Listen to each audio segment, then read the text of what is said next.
Marvelous. So I generally start off with something really, really simple. Could you please pronounce your names correctly for me? Stina Högkvist. Yngvill och Sjöösten. And you all both work at the National Museum in Oslo, which I'm saying it in the English version, but it has its translation, which I believe is National Museet. Is that correct? Musée? Nationalmuseet in Swedish Norwegian, and now we can hear the Norwegian. Nationalmuseet.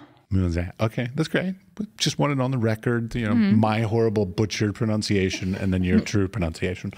So let's go one at a time. So what's your roles here in the museum itself? Well, this is Stina again. My role is head of collection and exhibition. And I'm the project manager for the collection display. Lovely. And I'm also the section leader for the project leaders. And Stina, she is my leader. Section so she has a good life. For the project leaders. Yes. So you lead the leaders. Yeah. Okay. And they're all led by me. Yes. I have to admit, I'm a little bit confused, but I'm just going to I understand. Just going to let it go. All right. Yeah. So you all have been working to build this museum and get it sort of operational, functional, and ready to show for how long? I mean, the whole idea of the National Museum, it started in idea of like to merge the different museums came in, I think it was 2003. Okay. Yeah, and you know math, so that's like 19 years. 19 years. From like the seed to the loaf, or like, you can say. So that's like been, it's been yeasting and, getting ready for 19 years. But then we started the whole building process, like the physical, it's been 7 years. 8 years with the building and 7 years for like mounting and, yeah. Well, the collection display and the project started in, 2016, approximately. Yeah, 6 years. Yeah. We started the mounting May last year, 2021. Yeah. It took you a year to install? It took 9 months to install the art. Okay. And then all the lighting and the labels and everything that's also needed for an exhibition came in successively. Is that the right word? Yeah. Succession. Yes. Yeah. Well, I mean, not to mention, like, there's some really unique presentation methods. Some cases that had to be probably custom made and things like this as well. So, I mean, lots of planning. And just to give the listeners a little background too, this is sponsored by the city. Is that correct? Or the country? Funded by the state. Funded by the state. By the government. Okay. And the total cost, it's been in all the newspapers every day, I think, is 6.3 billion crowns. I have absolutely no idea what that means. That's divided by 10, you have like dollars or euros, more or less. So 300 million. No. What'd you say? 600 million. 600 million. It's not that bad for a building. No, I think it's a bargain. Do you seriously, or was that sarcasm? No, it's not sarcasm. Okay. We had this tour with the International Council from the Metropolitan Museum in New York, and they were like, what? Only 600 million? That's a bargain. When we built the Renaissance wing, blah, blah, blah, blah. I mean, it must be so cheap because it's Norway. I was like, what? Oh, you got all the display cases included? Yeah, they were like, wow. So, yeah. It seems in like different a good perspectives, price to me. huh? It seems like a fair price. I mean, if you think of any other building, corporate building or anything like that, I mean, 600 million is about what I would expect it to cost. Yeah, and I think it's also built to last for like centuries and centuries, because it's not often that you build a new national museum. I think it's only us at the moment. Now we're finished, and then the next one is in Egypt, supposed to open in November. See if that happens. Otherwise, and we have chosen, or like the architect has chosen materials that will age with grace, just like women. So it's like a Norwegian slate. They have, Portuguese marble, oak. So it's nothing that has to be like refurbished in 30 years. And so I think it's, when you think about the perspective of time, I think it's really like sustainable because you do it once and then you do it right. Totally my way of thinking. That when I do, like my wife and I bicker about this.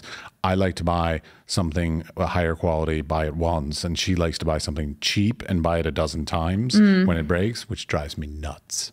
Yeah, but that's my issue, I guess. So, when it comes to this museum, so your roles, so curator of the collections. I'm the director of the collections. I don't curate anymore. I used to be a curator. Now it's more like thinking of the overall like narrative, strategy, vision. Exhibition program, like, but it's not like I'm sitting by myself and instructing people, I want this, please execute. Under me, we have 23 curators, all like specialized in different like disciplines, periods. So my job is more to see that there's a balance, that we have a balance of like Norwegian and international, that we have exhibitions of architecture and design, and so you have this big balance. Well, I mean, how easy is that to balance? Because I mean, from what I understand, the state has a very vast collection, and so like you had to decide what would be on permanent display, what would be on temporary display, and then it sounds like you also then schedule contemporary exhibitions as well currently and in the future. So like that's a lot of sort of like trying to answer to many different people. Yeah, I mean, we have some criteria for programming, and then we have now we don't have. I mean, we have a permanent space for the collection display, but it's not a permanent display. So this also, I mean, we do loans and we can change and rehang and we get like new acquisitions. So the idea to make this collection display more dynamic and then try to program so there's always something, something hot, something cold in this sense, so like different temperatures. It's been a bit tricky because of the pandemic. There were so many changes and so many cancellations, or some of the projects came in this sort of squeeze. But now we're out of that, so we have program, I think, up to at least 2025, 2026. But then we also try to have some, what we call like this baggy space, that you also need space to. I mean, we have to learn the building. We haven't refurbished this building. It's newly built. We're learning it. As we speak. As we speak, yeah. We're learning new things every day about this building. Yeah, how you walk, how you can build, what works, what could work better. So it's, it's like Yngvill says, we're learning every day. So, but the program is getting together really, really good. It's a really good program. Yeah, but it's a collaboration, yeah. Thank you for prompting her to talk more. You're like, I don't want to talk very much. Let's prompt her to talk more. Well, I mean, that's the question. Okay, so it is a national museum. Yeah. And so it's like... It is the National Museum. Correct. I apologize for, downgrading you. Yes, it is the National Museum. So like, how do you even come up with like programs for that? That seems, in one way, it's very... It sounds sort of wrong, but it's a little narrow because it's a national museum. But on the other hand, it's also got international components. So like you literally could do anything. So how do you take that sort of unlimited potential and decide what the right things are at any given right time? We try to do our best, but then it's a lot of dialogue with curators, educators, all this, and we have like many discussions of ideas, and we sometimes we have a strategy, and and then how can we reflect what's going on in society? How can we plan for this in maybe 3 or 4 years? How can we be critical? How can we work with the collection? Then we of course have research projects. So there are so many ideas. Also, like how to collaborate. The difficult thing is to kill your darlings and to prioritize and this. So it's, that's a difficult part. But it's we have overload of ideas. Absolutely. And we have a big collection. Well, and it's also a big ship. So, like, I mean, you have to plan exhibitions. Like, how long does it, like, so let's say starting today. So now you're open, your current exhibition is up. How, if a new project was proposed now, how long would it take before it was manifested? 24, 25, maybe. We try to have a couple of years to sort of plan. Yeah. Ideally. Minimum 2 years. Right. I would say even for like a smaller exhibition, we have different spaces, but still it's like exhibitions take time and there are so many people involved. But if you want to do something, you know, with many difficult loans, like big artists, big names, then I think it takes like 5 years. Yeah. Okay. Yeah. Ideally. Ideally, it would take 5 years, like as in that's a short amount of time. But we need time to plan, and like Stina said, we are kind of big organization. There's so many roles and different parts taking place, and that's sort of necessary to make good exhibitions.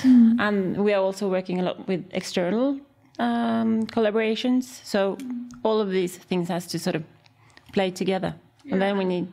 And if you're gonna get external loans, you have to be so lucky that they all are free at the same time. Sure. So that's like this big puzzle. And then usually like 5 years is quite, I mean, it sounds like a long time. But then also if you're going to do like a research project, that also takes super long time. But then you can mix this up with other contemporary stuff, or you also have a collection. And then of course you can plan it faster or do like rehangs. But it's still, you know, so many considerations. Yeah, it's super hard. I'm aware of that. I mean, it you know, like I come from the grassroots sort of like background of like, you know, small nonprofit, and we can turn on a dime, like, you know, like, oh, new project. Yeah, let's just do that next week, you know, but like you all have to put in so much time, planning, thought, then like proposing budgets. I don't even know if you all do like sponsorship, partnerships, whatever. Like, I mean, it takes so much to put on an exhibition that the general public never sees. No, it's true. And especially now with the collection exhibition or the collection display, that's 10,000 square meters and it's 86 rooms. So that's obviously, that takes time. It's more like 6,500 pieces of art shown in that hanging. And we have a collection for more than 400,000. Yeah. So you can imagine. Oh, I can. Yeah. Yeah. Grew up with the Smithsonian. They left like 95% of their collection in storage that people will never see. So, I mean, how much of the collection will ever be on exhibition at any given time, or like sort of even rotating, or is it rotating? It is rotating. And I mean, this Norwegian author said, if anything can happen, everything will happen. It's like, you know, like if you have like this eternity as a scope or as a timeline, then everything will be shown sometime, you know? And I think also when it comes to what's like in this first presentation, we're showing so much more that's never been shown. And I think also there's like this whole responsibility to question like the norm, to question the, you know, the traditional view of art history, and also to see what we've been overlooking and like show different sides of the collection. So I think, yeah, and it's not only our responsibility. I think this comes with most museums today. I mean, it's not like you have this set canon that can't be changed. And what about the logistics of sort of putting this all together? Because, I mean, it's to a certain extent rather monumental task. Absolutely. Because, well, I mean, because you're not just opening a building. Like if you were opening, again, like an office complex or whatever, all you have to do is just like make floors, walls, and ceilings. You have to do not just floor, walls, and ceilings, but you had to choose art, move art delicately, you know, you have to. And also like one of the big things that a lot of people don't think about, which I think about, is always like temperature. And humidity and all these kinds of things, and like every single piece can be lit with only a certain amount of lumens, or else it could be damaged, and like all this kind of stuff. Like, how hard is that to sort of like always continually be thinking and balancing? Well, it's hard, like you said, but it's also really fun. And we have all these really, really good people, and competence has been working with this for years now. And it's like orchestrating a symphony. People are playing together, doing their part, coming in with their expertise. So it's been hard, but it's been really, really grateful job, actually, to work with all these really good people. This is something that you do just once in your lifetime. We will never do this again. Oslo National Museums will be opened in your lifetime. You are correct. No. So it's been a privilege, actually. But it's been... We have been planning for a building. It's been on the paper. The building came up along without planning. So and we're used to making exhibitions. That's what we do all the time. But but then we know the spaces, and we know the hanging system, and we know all the rooms very well. We have them sort of in a body, but this building is totally new. And so it was really exciting when we had all these plans on paper. It had been really well discussed over and over again. But to then start the actual mounting, the moving in the art into the building, into the magazines, and then into the rooms. Well, just as a question too, though, so like you have the collection. Is the collection housed here also? More and more. More and more. So the intention is to have the complete collection housed here at some point. Maybe not the complete, but like a majority. Yeah. Okay. Great. But then I think also when we like Yngvill says about the building and like the complexity of like setting everything up. I mean, first we had to wait for the building to be finished. And then we had to have the sign off with Statsbygg, like the state developer. Because we cannot start mounting or move in any art before we know that there's like a steady climate, like it's a good climate. So we had to have this test run. There cannot be any dust. No one can be like working. And this took, time. And then after that, like Yngvill was like this queen of logistics, like planning, like first this and this and this. And then we have, when it comes to display cases, what do we have, like 280? And they're all like climate control, lighting, and then you have the objects, and you have the small, I don't know what it's called, like this... Object mounts? Yeah, thank you, yes. Yeah. All custom made, yes, I'm sure. All custom made, no, yeah. So it's like you said earlier, it's not like moving people into a building, a new office building. This is like the complexity of bringing the art in and everything that needs to be in place before we even can think of starting to bring these things in. This is our national treasures. It's like, and it's because it's like also this it's national heritage. I've been sitting in many meetings, like planning the transport, because there are also like rules and regulations of how many works of a certain value can be on each truck. And then it's like, should we have a car following it? Should it be secret? Like different types, should it be nighttime, daytime? No, but it's really like screwed because like it's the most vulnerable situation for an artwork. Sure. It's like transport. The transport. Absolutely. Yeah. And being robbed, or I was in one meeting, they said, oh yeah, but what if someone kidnaps Stina? I'm like, what? That didn't happen. But you have to discuss like all these different scenarios.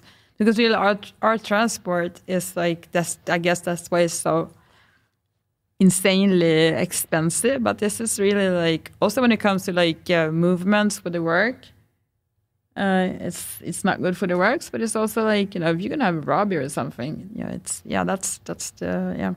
Okay, well, everything is done and moved safely at this point, so we can talk about that now, basically. Yeah, I mean, can't say any details, and I don't know like details. Yeah, I was just because it's like everything is high security. But now all the works, and secret. It's just secret. Yeah. Encrypted emails and encrypted this, and I was like, wow, so James Bond. Yeah. Seriously, encrypted emails? Yeah. Really? Yeah. I don't think I've ever received an encrypted email. I have. I'm not sure to be scared or impressed. I'm not sure how to go with that, but all right. No, but it's like this. That's the kind of level of security that we have to work on, and because we have the responsibility of taking care of national heritage. Well, as a sort of silly question, I mean, was anything slightly damaged in transport or anything like that? I only know like a small crack in the mirror. That's it. And maybe it's this one small porcelain thing, I think. But that was fixed. It happens. Yeah. Yeah. That's it, I think. Yeah.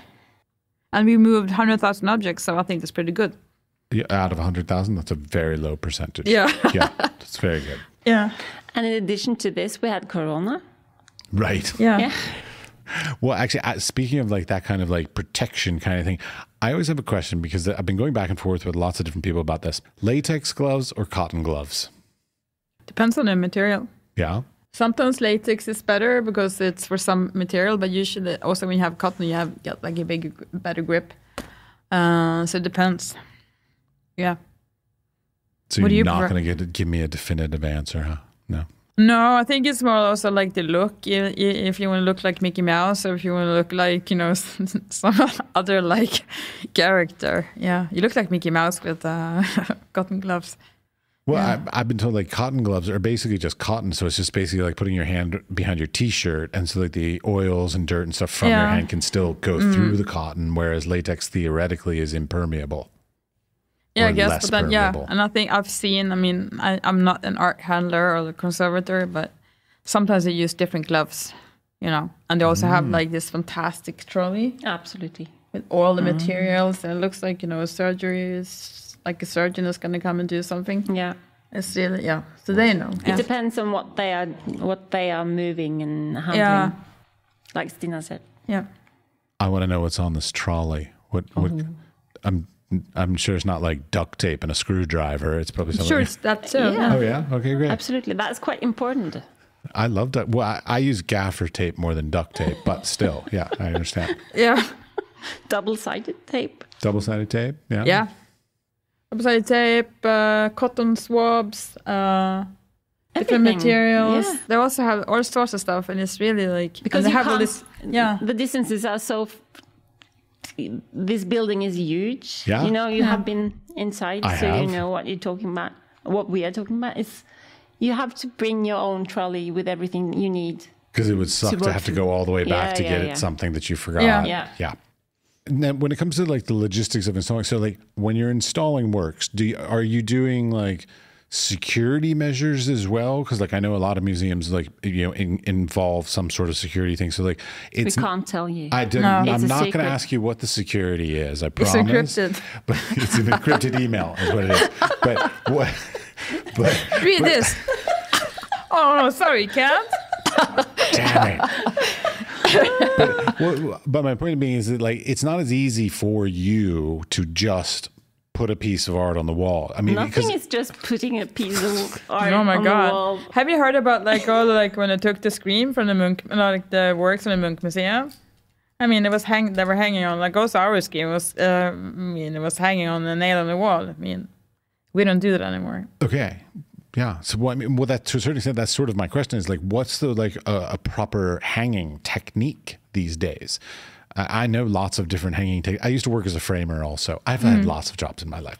But so like, obviously it's not a nail on the wall. It's probably not even a screw on the wall. So like there's some new techniques. Is it like D-rings? Is it those little ones that you like wrench to like lock it into place? Like what kind of things do you use? Depends on the work.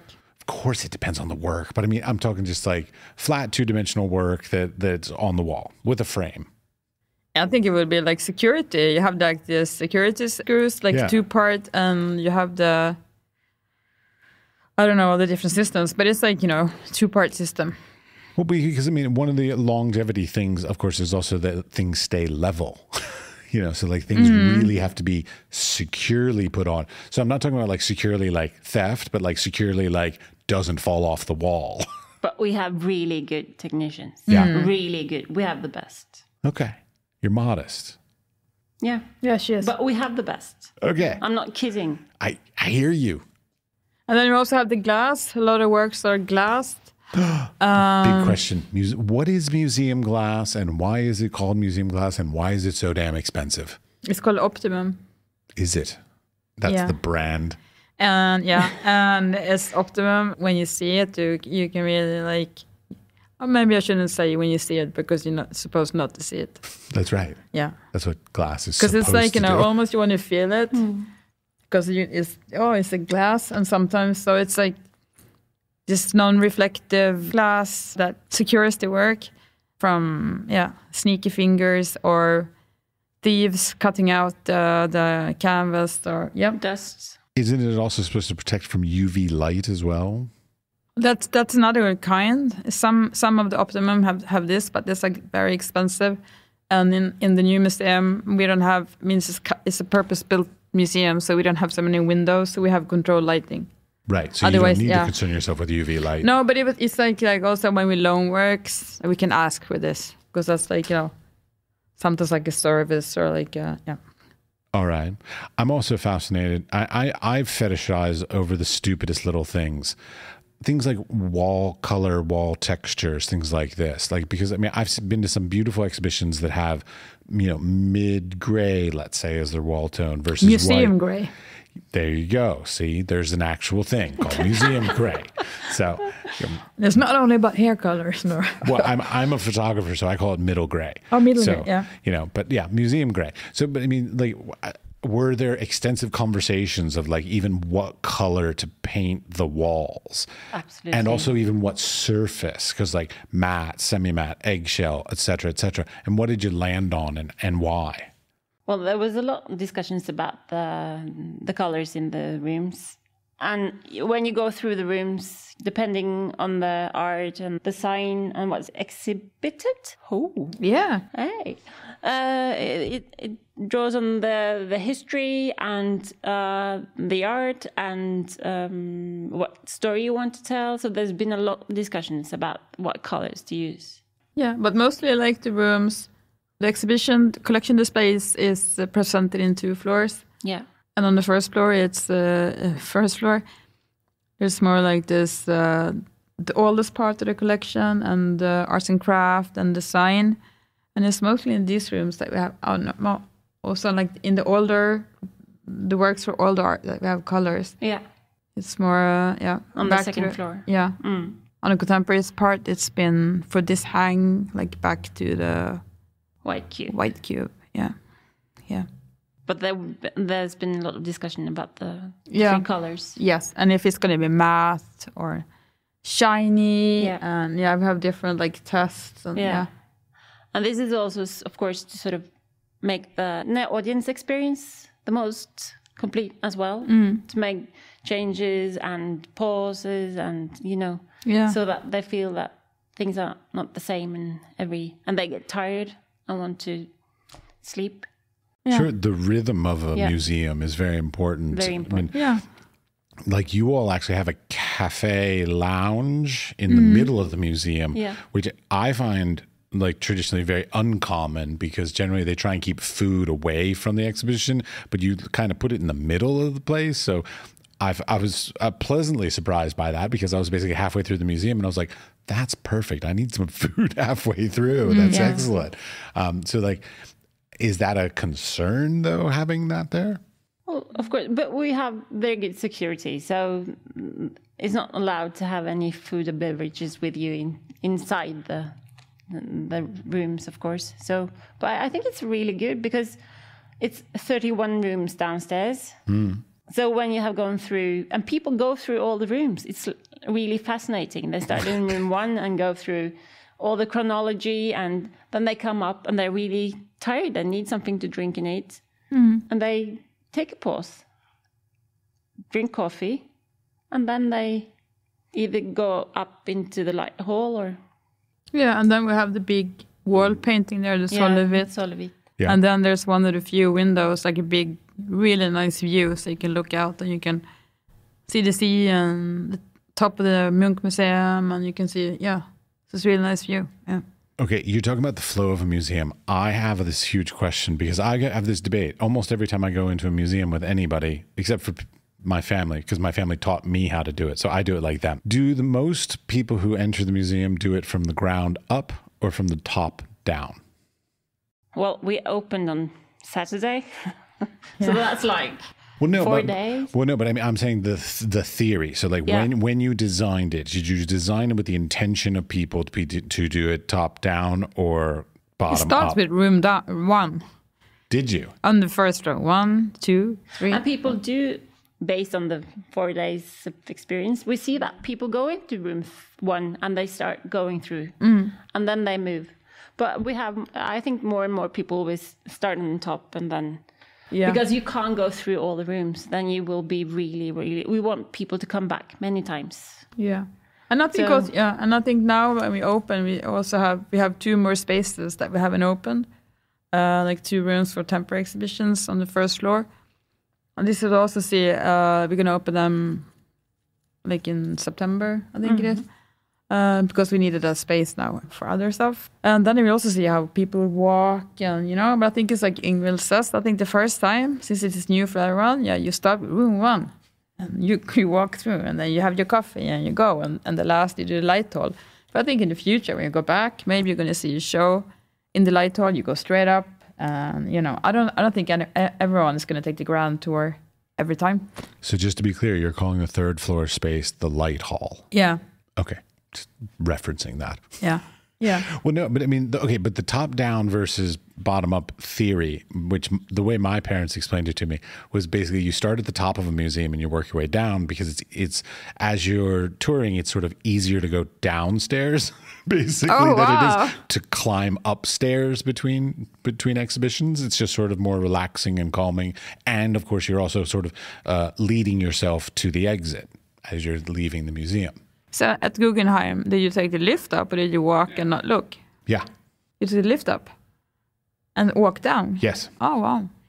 I think it's more, people need to find their own way to do this. So that it's most, that what they need for their visit, it's like they have to. I'm just asking if there was like an intention or a purpose or a design behind it, like a thought saying like, we want people to participate in it in this manner. It sounds like no. No, we have a lot. We did a lot of work with like the flow of the public, how they walk, and we had to do this test. I didn't work on it. I was told, that just to test how long it takes to walk, like when kindergarten pupils come. And we're going to go to the workshop. Oh, we're planning for them to hang off their coats here. But, with the short legs, it takes 20 times to go to the workshop. Oops, hour's over. So you just have to walk back, so then we have to change it. Well, but they also go at twice the pace of some other people as well. Yeah, they do. Yeah, so like, short legs, slow pace, Yeah. Yeah, so that we have to adjust. We did all these tests. Yeah, absolutely. It's and you have on this audio guide, or this app, you can also see, okay, how much time do you have? If you have only 20 minutes, you have 40 minutes, you have like 5 hours. These are like tips on how to walk or what you want to see, because it's like, it's massive. It's massive, yeah. Well, and you also have to take into consideration the volume of people in the museum at any given moment, because of course, just like, like the caves and stuff that have paintings in them, stuff, they can only allow so many people in because the amount of moisture and heat coming off the people can actually damage it, much like in a museum.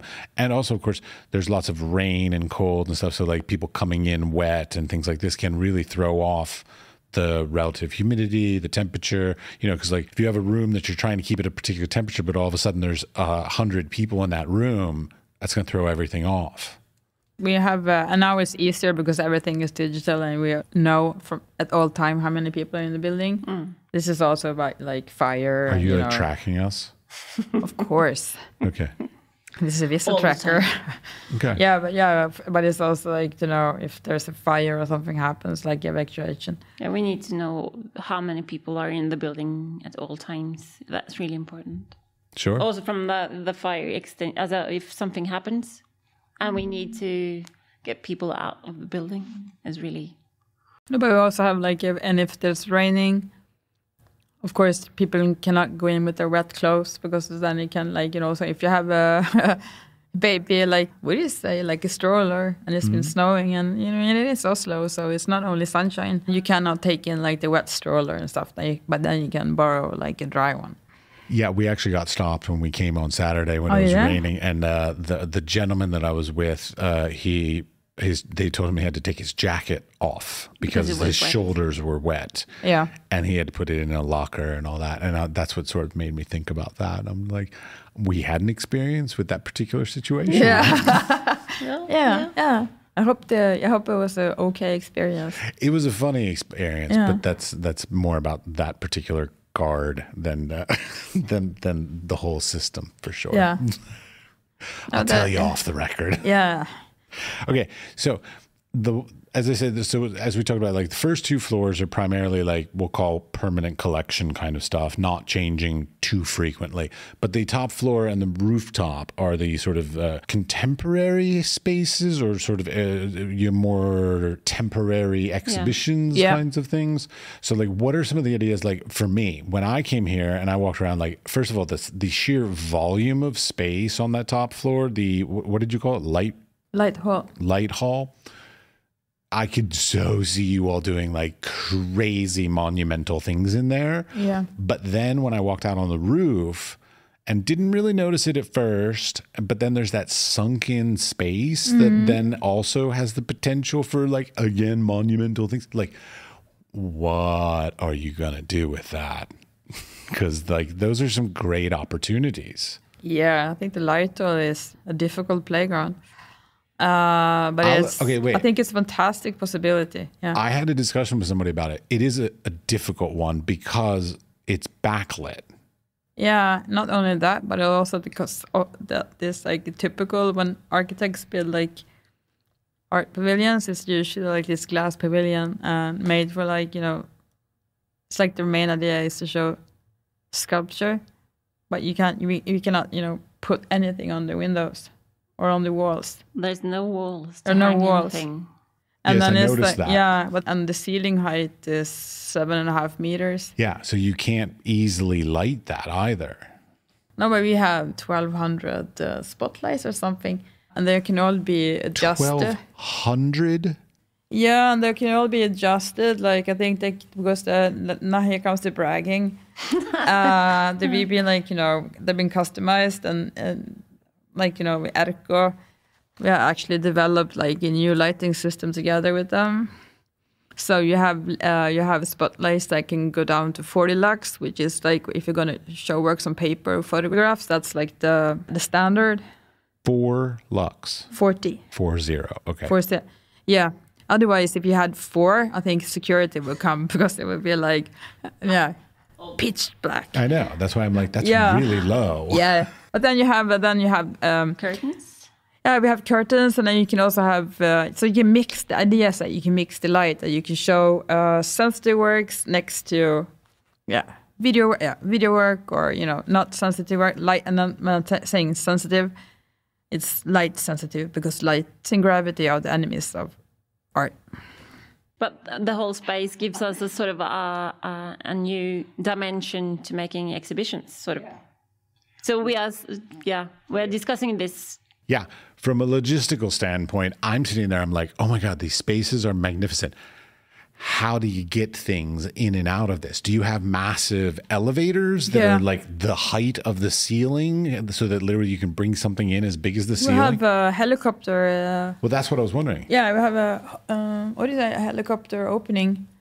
Wait, I'm sorry. Are you joking? No, I'm not. Oh, you actually have... You can open the part of the roof. Really? So like you could crane or I guess helicopter in... Yeah, I mean, I don't think we'd be like so daring to have like a helicopter, but like a crane. That seemed a bit over the top, yeah. Yeah, because you can have a crane and you can like, get in big sculptures or this. And we have big elevators, but you can never build them big enough. Well, also, even elevators have weight limits too. Yeah, so that's even true. if it's physically like large enough, it may not be able to withstand the weight of whatever the thing is. Yeah, but I think also when it comes to exhibition space, it's been, from my perspective, I think it's been really exciting and like to rethink traditional exhibition architecture, to rethink like the proportions, how you show work, because in some way with this space you have to try new things, maybe new material, also think about sustainability. Now we're going to have like a set of walls that we can reuse and, have the structure. But I always have had this fantasy of having like Eiffel Tower, like, to build like the structure, like this metal structure that you can walk, or like the Fun Palace that Cedric Price did in London, like in 68, 67. Where you just, you can have this structure, like this building structure, we refurbish like the outside of a building, you have the structure like in metal, like you can just like assemble, like an assembly kit. Having security in mind, but it would like be so nice to actually also try to work in the height sometime, to look at works from different perspectives, not only like in eyesight or like, usually I have like works, hung in like mid-level 150. It's so special. You can't be ignorant to that space. Sort of, you have to. It will have an effect on all the projects. Yeah. Even if you want. Yeah. Either way, you have to sort of make it happen and to take it into the project. And it's not like making it's a pretty colossal space. Absolutely. For inside a museum. Yeah, and you can't make an exhibition there like in another ordinary temporary room, like we have. Like we have these 2 rooms on the first floor, like Tina said, that's not open at this point, but will be in September. Yeah, like quite ordinary temporary rooms, but that's a totally different thing than making an exhibition on the. Yeah, and also when it comes to like this proportions, because in the rooms that you're talking about, Yngvill, I think the ceiling height is 430, and then you have like this. A standard, like if you could build a standard wall from plaster, I think it's like 240 or 205, I think maybe 240 or something. But if you're going to put that wall like in a space that's 740, I don't know if it's going to look so nice. I mean, so how to get around this, we have to learn, Well, I mean, like in those spaces, because I mean, you said the ceiling height is what, 7 meters or 17 meters? 7.5. 7.5 meters. For those Americans, that's what, 22 feet tall. Okay, I don't know. It's about 3 meters to 3 feet to a meter. So about 20, a little over 20 feet tall. The scale of it is massive. I mean, and if you were to hang work at your standard room height, your, what'd you say, 150 middle? Like if you were to do that in that place, it would feel minuscule. Like it would not feel appropriate. I mean, there's so much thought that like you have to think about the scale of the space in the room, and therefore then the relationship of the scale and the space in the space of the mediums. But also think with the material, because I think you also have to think or like try out different materials, because of course like the sight line, and I mean the whole exhibition space is like the floor space is 2,400 square meters, and it's divided, if you want, into 3 different spaces, like 800 each. And then, of course, the sight line is always super important in any exhibition, but especially like in this big ones. And then maybe you can also work with different materials, like more translucent materials, or like, not like this massive plaster or like MDF walls or OSB walls or whatever they're called, to play a bit with this, I think could be interesting sometimes, not all the times.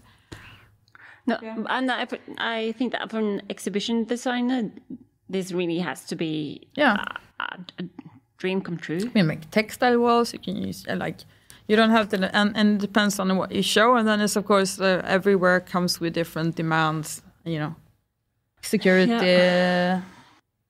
Depends, Well, but there's also like the budgetary issue as well, because I mean, while you now have this rather colossal space to do these sort of exhibitions, but like, is there already sort of built into the plan? Like, if you have a reason, let's say a normal size space, it's going to cost a normal amount of money to put an exhibition in it. When you have such an oversized space, it's going to be an oversized budget to then install stuff in that. So, like, has that already been planned for as well? Learning.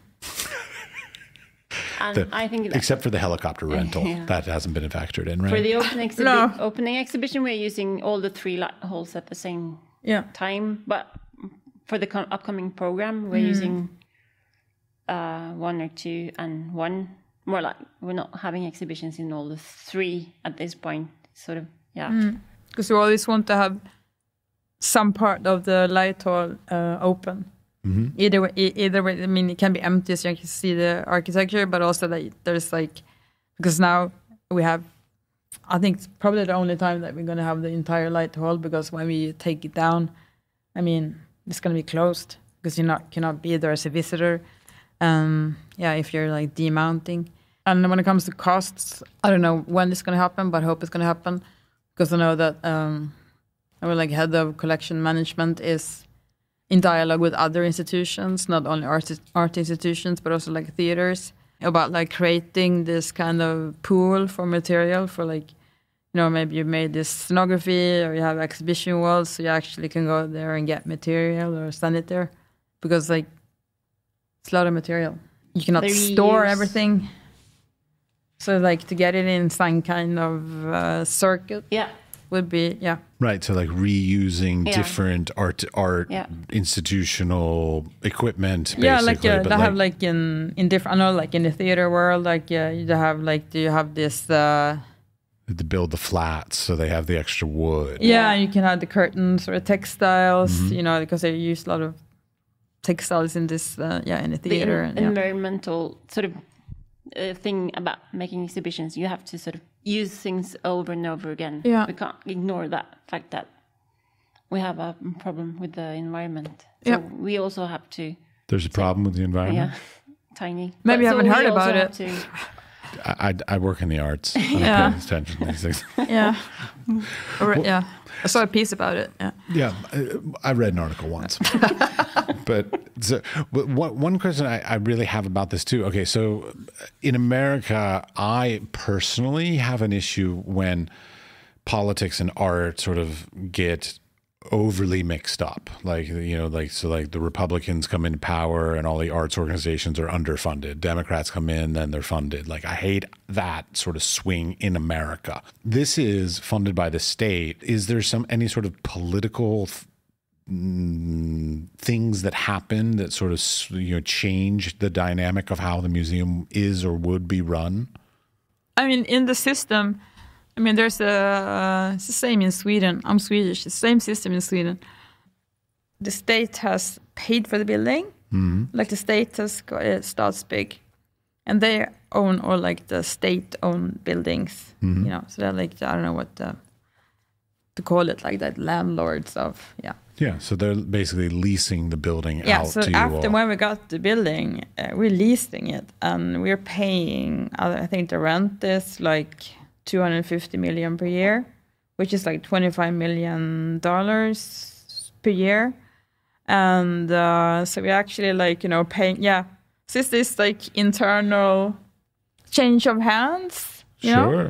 Okay. And then but then it's like we get more and more like demands from the state, or like expectations, maybe is like the better word, from the state to like get in more and more like private funding and private money. So I think then this is like what you see in Denmark, like the museum of like the state, like their national museum, Statens Museum for Kunst. It used to be like 100% state funded, but the last like, I don't know how many years it's changed, and now that it's, I think 60% funded by like private money. And I think like we're seeing this same change and expectations in Norway as well, and especially after the war and the pandemic. And this is not only happening in Norway, I think this is happening in all of Europe, because all like in France, like the big museums have used up all their like own like, you know, capital to survive and, you know, not fire people. And so I think it's a big change. Okay, so politics and art don't get too intertwined here, it sounds like. You think that's what you got from? Maybe I didn't. That's what I mean. You have like this arm length. It's not like the situation in Poland. I mean, you have like this arm length distance from the politics to us, and that's like holy. So it's like they cannot like, you know, program, and we don't have political. I mean, I'm not politically appointed. Well, or am I director? Sort of, which is sort of the question, because like I'm in the Czech Republic, and the director of the National Gallery Museum there, I forget whether it's museum or National Museum there, he's appointed politically. Yeah. And so that's where I was sort of like, how involved is politics actually in this? No, in that way, it's not at all. Okay. No. All right. Yeah. When it comes to like your planning for the projects, and then sort of once a project's out into the world, how much is of like the public's feedback or the public's response to it sort of dictates then sort of future things? So like, how much do you take that input in and take it into consideration, or is it you've already got things planned and you've already sort of come up with your ideas, and to a certain extent it's not as important? It's really important. Okay. All the feedback that we get from the audience regarding our project is really, we take it back to the project, we analyze, and then use it to get even better the next time. So it's really important. We have to evaluate all the time. We are doing this for the audience, so we need to get better. Oh yeah, stupid question. Do you have to pay to enter? Yeah. Yeah. Okay. I didn't know. Some museums are free. I grew up with Smithsonian. Everything was free. Yeah. Yeah. I think also when it comes to, of course, it's always interesting, like, to learn from, like, the public, the critics, the voices, the good, the bad, and the ugly, like, you know, in different portions. But of course, in all this, we have to work with the hi-hat, and we still have to work with integrity. Because I know there's also like this worry that it's going to go like tip over the other way. So you get like this opportunist, it's like, I think like in the art world, the scare is like to be like Tivoli or like entertainment, you know. Well, also art by committee kind of thing, like an exhibition by committee kind of is often not very good in my snobby opinion. Yeah, so that's like, but of course, and also like what we do now is, I think, new. It's like working with target groups, actually like really trying to pinpoint how can we get more and a different crowd into the museum. You know, how can we learn them about the museum, and that it also like could be concern someone that's 19 or 22. You know, so all the different project gets different target groups, and then you work with that target group through the whole project. So that's really fun as well. Yeah. In the fall, we're going to have a workshop with this British artist and also this architect who's been working with like accessibility, like from the start with projects, how we can learn, how we can like not yet only like design add-ons, but actually to have this in mind from the start. And the artist's name, like it's gonna have this workshops, I think it's, if I remember correctly, is Zoe Smith. And I had a meeting with her, and I was really fascinated that she'd been working with like blind photographers. So I had to Google blind photographers. And I was like, wow, it's so cool, you know? Yeah. And how you do, how you, and also we're gonna have in this upcoming workshops with like the staff, it's also how to learn how to write from how to make audio guides and to work with visually impaired people, because you have a different way of like describing and a different, you know, so this is, and how we can learn from that. And yeah, because audio is like this, you know, it's, yeah. And we're working with the images, so I think I'm looking forward to that. With your audio guide, is it a male voice or a female voice? Both. Both? Yeah. Differs from... Yeah. So you actually like hired voice actors to basically sort of do sort of different time periods or different genres kind of things? It's a mix. It's like curators and some of the target groups. But this is also something you can play with. It would be nice to have like kid talking, you know, explaining from a kid's point of view or something. Absolutely. Yeah, and have different levels at the same time, like parallel, but yeah. And No, there's I so know, many yeah. opportunities, I think, regarding the Yeah. multimedia audio guide. What do Yeah. you call it now? Multimedia guide? App. Yeah, I know. When I was in high school, I actually worked at the audio guide place Oh, where you yeah. like had we had to rewind the cassette kind of thing. Yeah. That was a job? It was a job. Yeah. At the Air and Space Museum is where I did that. Oh, nice. Yeah. It was interesting. Nice. Yeah. Yeah, I find that tourists like lose all sense of common sense when they leave their like home country. They just ask the dumbest questions and do the stupidest things without thinking. But that's just from my personal experiences. I do not expect either of you to make any comment about that. Okay. So- Yeah. Okay, so what's something that you learned through this process?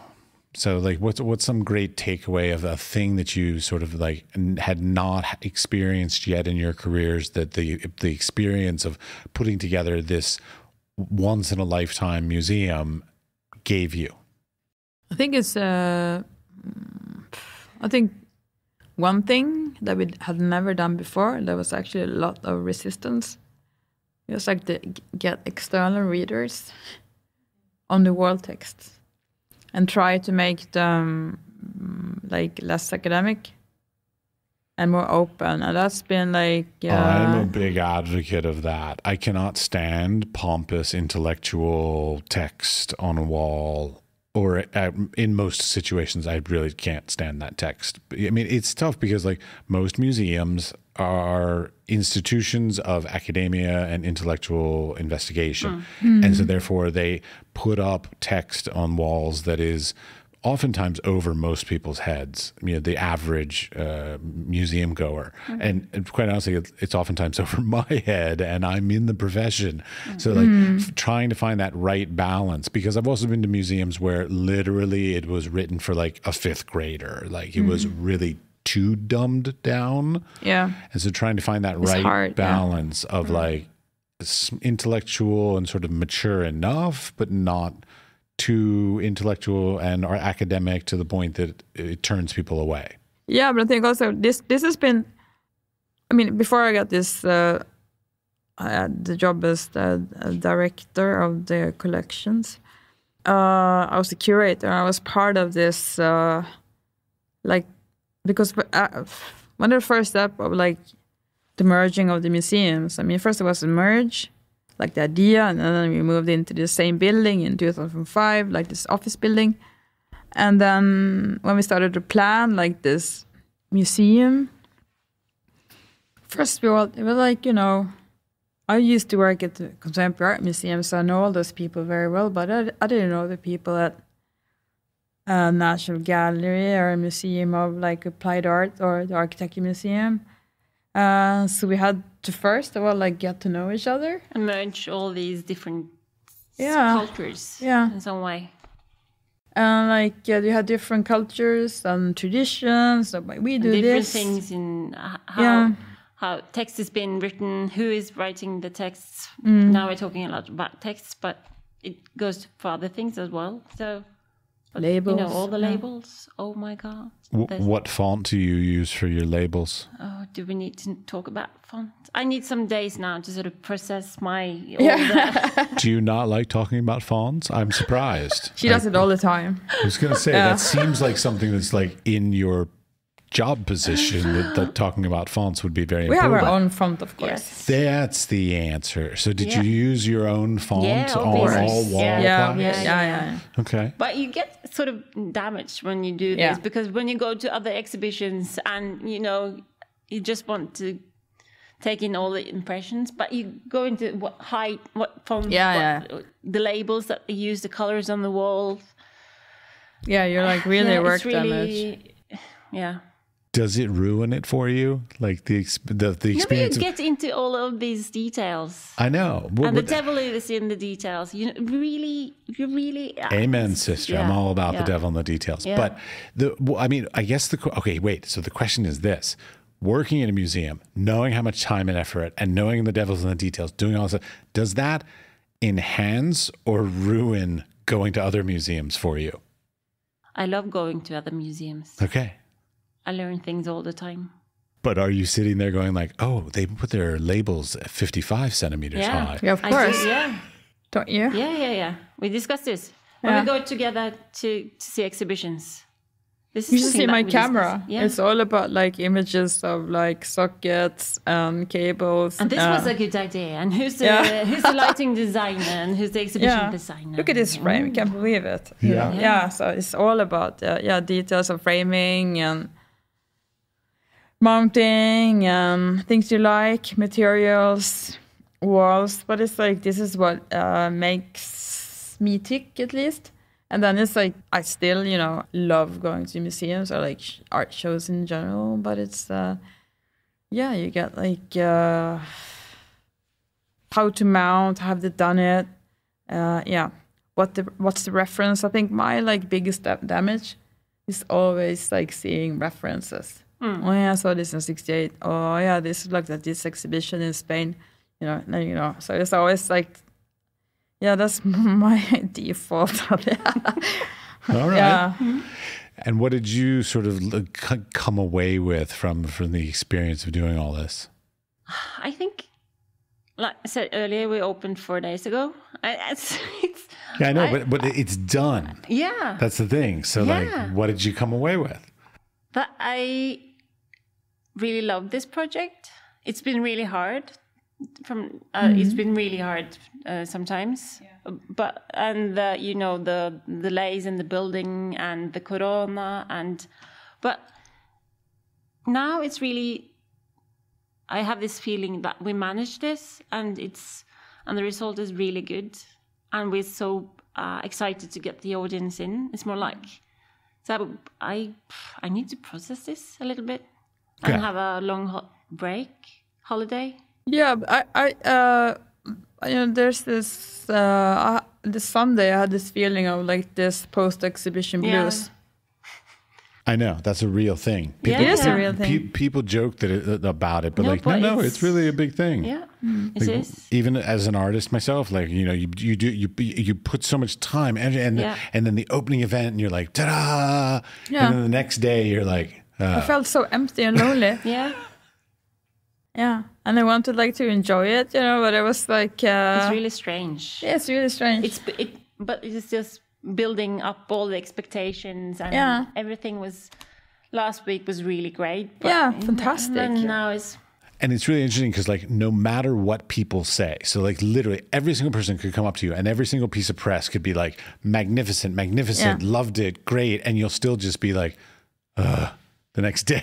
Like it doesn't even, so it doesn't matter whether you get like positive feedback or negative feedback or no feedback, that the amount of energy put into doing it, and then once it's done, and now all those tasks are done, and now to a certain extent you now have to transition into almost like a position of maintaining. Yeah. So before it was create, and now you have to maintain. Yeah. And that's a very different role that you all are now sort of falling into. Absolutely. But I think the most... And to go into the normal. Yeah. And we haven't been in normal situation for many years. So that's really... We have always been pushing. Yeah. And also, the deadlines, and to make things happen and solve all the problems if it's something that we needed to solve. So you get sort of addicted to that as well. It's really, and now we, like you said, we need to. Now we're sort of maintaining the ordinary. Well, don't start causing drama just for the sake of causing drama, though. Like, no, we'll try not to. Yeah, just now run a museum. Yeah, and learn the building and listen to the audience, and and you've been together, and now some people are like. Leaving us. Huh? Like technicians or the people building the place. Yeah. Kind of now it's over, so there's also this. So there's a bit of a transition in the people that are working. Absolutely. And a big change, and then and you have been like Yngvill says, like you've been on the last I don't know how many months, like on this adrenaline. Like working. Yeah, it's so easy to prioritize because I have such a easy goal. Yeah, I open a museum, get it finished. No, I can't do this. And all of a sudden it's like, yeah, I have to get into the normal. And yeah, and I don't think we're going to be like in a normal situation for a while. No, but this is sort of a once in a lifetime situation. Yeah. We will never do this again. No. Never, not anything. Knock on wood. Yeah. Yeah. But it's really special to have been part of this process. But I think she could be hired by someone and do it again. I was going to say, yeah. or not knock on wood. Maybe you did such a great job here that you'll be hired by some other country to do their national museum. Well, we would really like to share our experience, you know, to tell about how the process has been and That's what we're doing here. Yeah. Okay, good. I'm just like, aren't we already doing that? And also people are contacting us, and I think like Yngvill has been so like, and some people like her that's been like so much into the details and everything. Which and, she has not said organized. a single detail in this whole conversation. You have you should see completely the Excel avoided sheets. every question about details. But yes. But we have really, really good planners, and the whole, how this project has been put together with almost the whole museum taking part at one point or another. It's been really, it's special. Well, and one thing that the words you keep using is like learning the building. What is? Give me a little explanation of like learning the building. Well, this is a totally new building. We've never been there before. It's like, and then you have to make an exhibition. Like we have planned it on paper, but then the building wasn't built. The rooms, we didn't know the rooms. We didn't know how lighting was. It wasn't built as planned, so. Well, it was built as planned, but we didn't know we hadn't been in the rooms, so we didn't know the rooms. Like you have to see the works in the space, and also when we like everything was perfectly planned, looked great on the computer, but then you see like you also had to do some adjustments in the display cases, or maybe there's shadows, and all the technical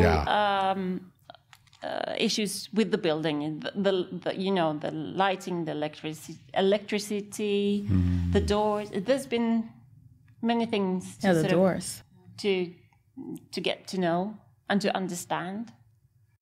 And also see how people walk, where they stop. We've been discussing about the Munch room.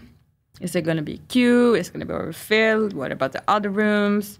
What if the queue comes here? Then you want maybe show a bigger painting, because if there's a queue, you have a small painting, you're not going to see it. And it's like, and it's the same discussions as the Munch Museum has had about the Scream, or the Louvre about the Mona Lisa. Yeah. I mean, it's like, public demand and queues and, And the distances. Of this building. Both for the people that work in mounting the exhibitions, but also for the audience. It's like you have to all the time consider that into all the things that you're planning for. Well, I mean, okay, here, I'm going to even give you like my little bit of feedback on that. I walked around here for nearly 3 hours, and unlike many museums I've gone to, my legs weren't tired. Ooh, that's there are a number of museums that I could name, which I'm not going to name, but I could name that. Like by the end of like going through the museum, my legs are just tired because whatever concrete floors or whatever sort of surfaces they had. Exhibition fatigue.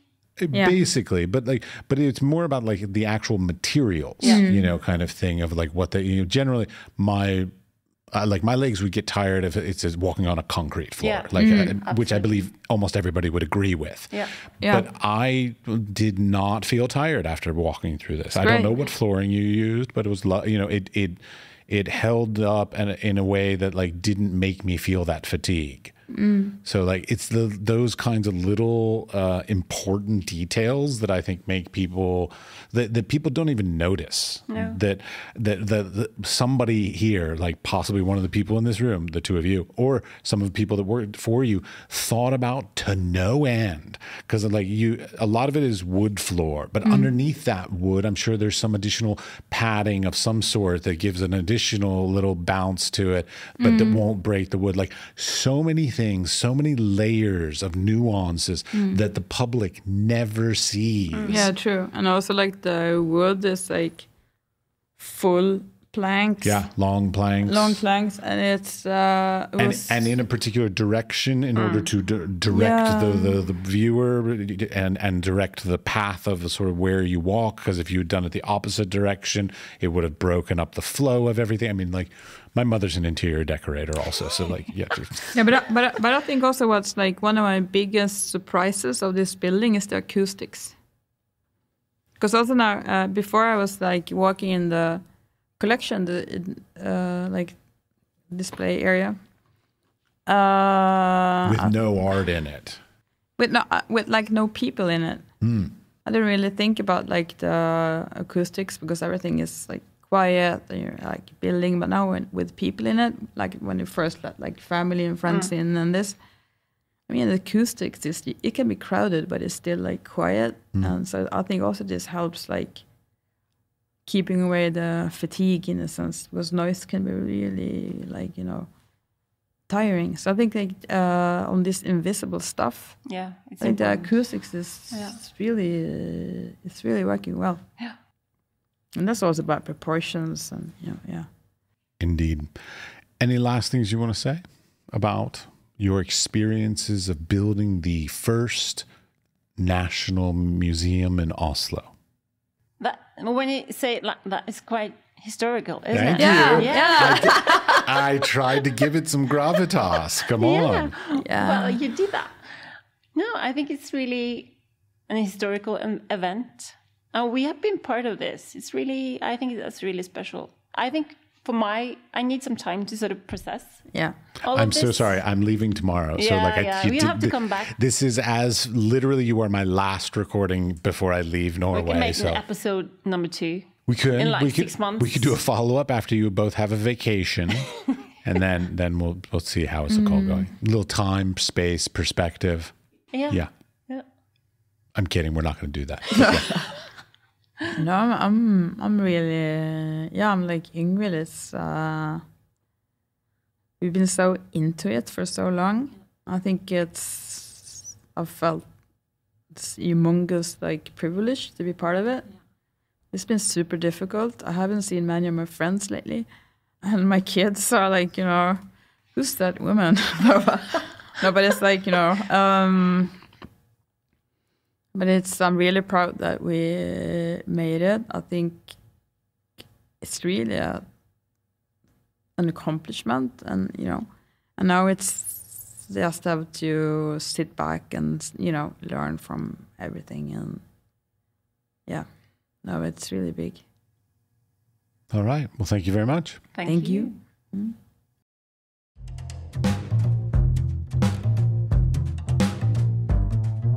Before you go, we would like to thank you for listening all the way to the end of the episode.